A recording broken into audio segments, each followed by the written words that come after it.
Welcome to Samba Samba. Enjoy the video.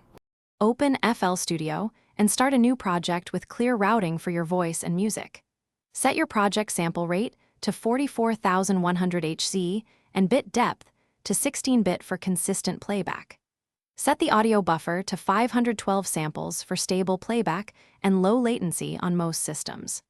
Create 2 mixer tracks and name them voice and music to keep processing separate. Route your recorded or imported audio clips into those mixer tracks before adding effects or automation.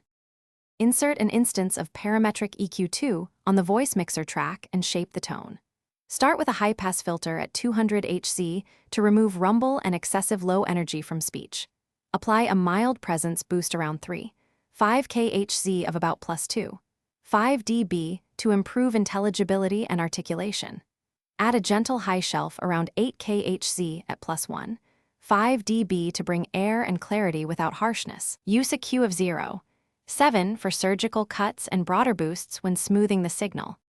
Add a compressor on the voice track with threshold at -8 dB and a ratio of 3, 1 for steady levels.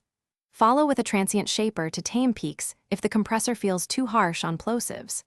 Insert a bit crusher and reduce to 8-bit with sample rate set to 22,050 Hz for characteristic radio grit.